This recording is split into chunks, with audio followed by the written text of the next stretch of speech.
السلام عليكم ورحمة الله تعالى وبركاته وإذا سلام دمات الخير بين الجينية waxaa bilaabay barnaamij leedo fahad iyo fariimaha dadweynaha maanta waxaa jirta inaan inaga walaashiina oo fariin soo darsatay una baahan in la eego codsigeeda nuura waxay muddo badan deeday waddanka ingiriiska yaraan kuma iman iyadoo dhexe ayay timi nuura waxay siri waxaanu sheekaysanaa xiriir wada yeelanay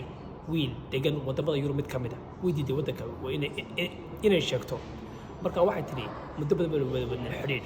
ku saleysan inuu isguursano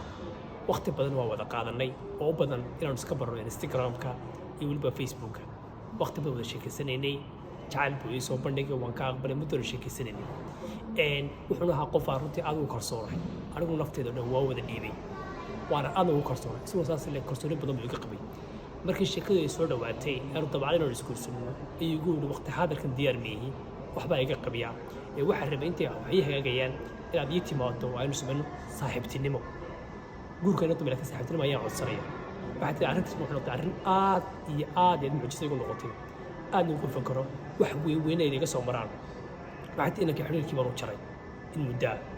waxaad tiri maalin kasta way soo wacaa waqti kasta way la soo xidhiidhaa maalin kasta wuxuu leeyahay raali gelin baan rabaa inaan ka bixiyo arrinkaana raali iga noqdo ayuu taagan yahay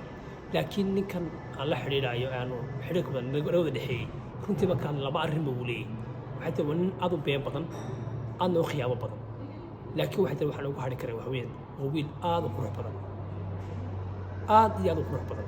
marka waxay leedahay nuura waxay leedahay hadda maxaan sameeyaa wiilkii waddanka yurub jooga ma aadaa ma ka aqbalaa arrinkii xiriirkii iyo gurigii mise farahan ka qaadaa labadaa calaamadood buu leeyahay ee xunxun halkaa arrin wanaagsanna uu leeyahay markaa taladiina usoo sheega nuura laakiin weydiida waddanka ingiriiska ma joogta waxay tihi ima sheegi kartid qaar kaloo badanna wey jiraan waan soo wadnaa la soo taliya khayr baa idin rajeynaya asalaamu calaykum